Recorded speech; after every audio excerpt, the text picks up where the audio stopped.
Hi, in this film I'm talking about barriers to happiness, and in particular one kind of barrier that simply gets formed as a byproduct of living. And then I'll be sharing with you my strategy for overcoming this particular barrier to happiness. Some years ago, in his book The Art of Happiness, His Holiness the Dalai Lama told this story. He was talking to some medics in the United States, and they said all thoughts and emotions are a consequence of chemical and neuronal activity in the brain. Well, the Dalai Lama thought about it for a moment, and he said, why can't thoughts cause chemical and neuronal activity in the brain? The neuroscientists went, no. We start from the position that all thoughts are a consequence of brain activity. Now, of course, they're right. If you put someone in a brain scanner, you can see a thought happening in the scanner.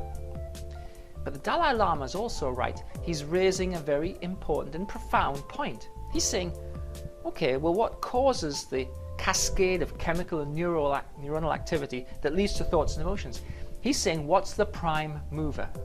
Now, the reason this is such an important question is, if you don't know what causes something, then you have very little potential control over it.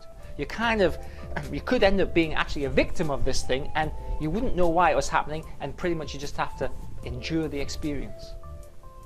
Have you ever had the experience of having an emotional state and not knowing while you're having it? Feeling something and not knowing what's caused it?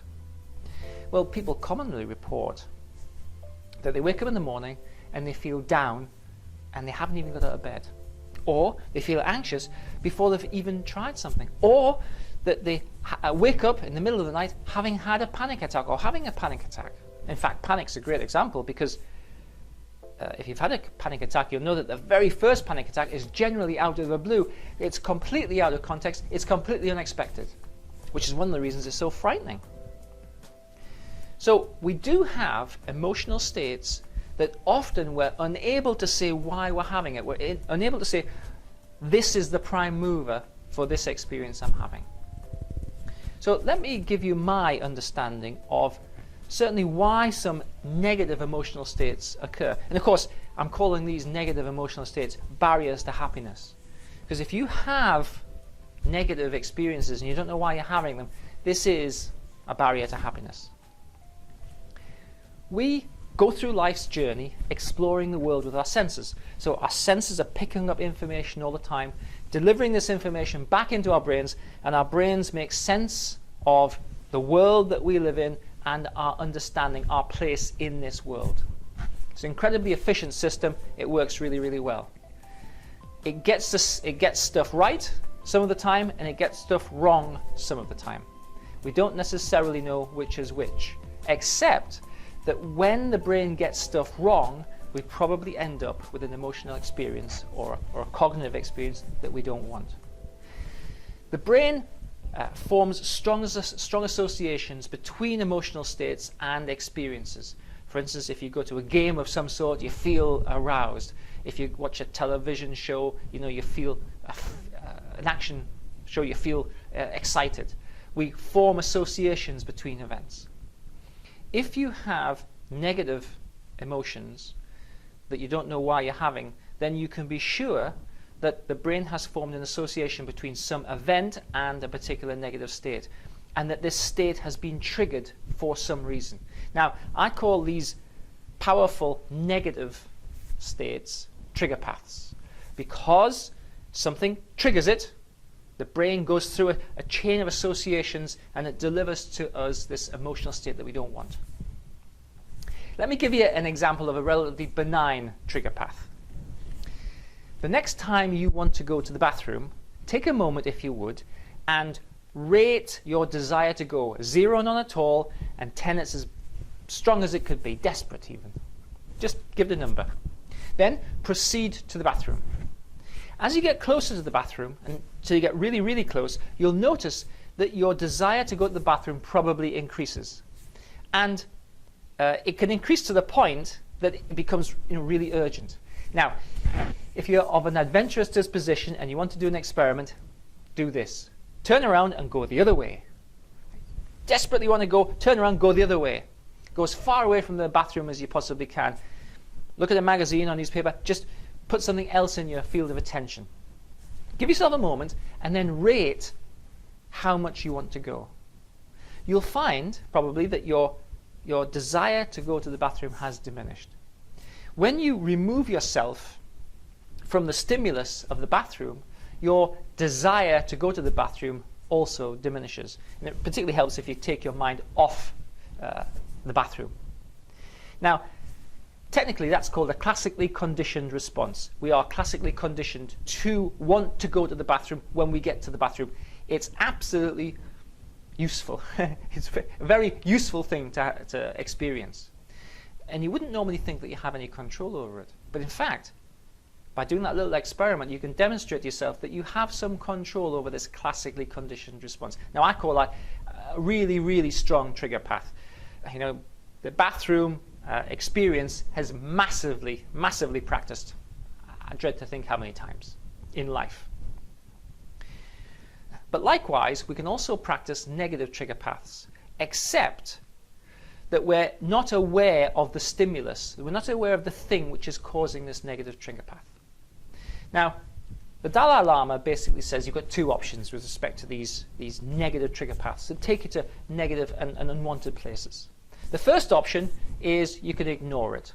Just kind of live with it, just get on. And, you know, in truth, we do a lot of that.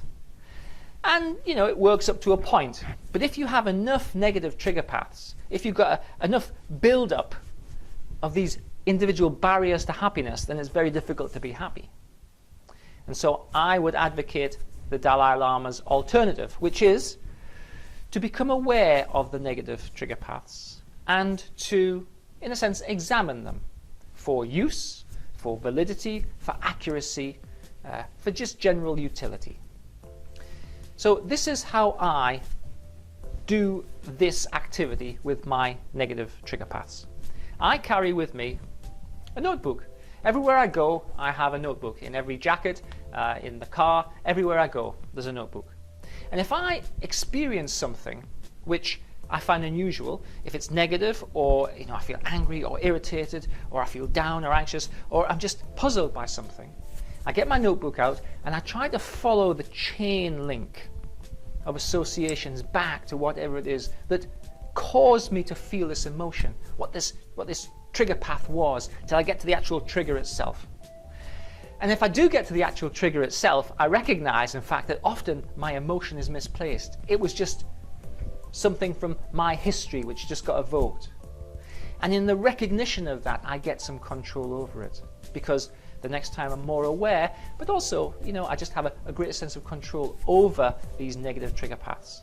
And I find that if I identify one, it ceases to be a real strong barrier to happiness. Let me give you a very silly example, really, of the power of trigger paths. Many years ago, I was on a bus going from Oxford to London, and I was just staring out of the window, glassy-eyed, just watching the traffic go by. And then I found myself doing this. I was humming a tune. See if you can guess what the tune is. Da da da da da da da da da da da da da da. It's the A-Team tune from the TV show. And I thought, well, why am I humming the A-Team tune? It just, it's way out of context. And then I decided to follow the chain of associations back. And I recognized that as I was sitting staring out of the window of the bus, a black van had gone past some time before that looked like the A-Team's van. And my brain had simply loaded the trigger association, the trigger path, A-Team, I'm humming the tune, sitting there minding my own business. That's a benign, relatively unimportant example, but equally well, I could have had a strong emotional state and not really understand why I was having it. So, I advocate to use this notebook technique. I have found it to be a tremendous benefit as I've worked with my negative trigger paths and my barriers to happiness. As with many of these self-development techniques, it takes a little bit of time and effort, but any effort put into it is repaid tenfold by the benefits that you get from the experience. Learning to take some control over these barriers to happiness is a great life tool. I hope you found this information useful and potentially interesting. Thanks for taking the time to watch and listen.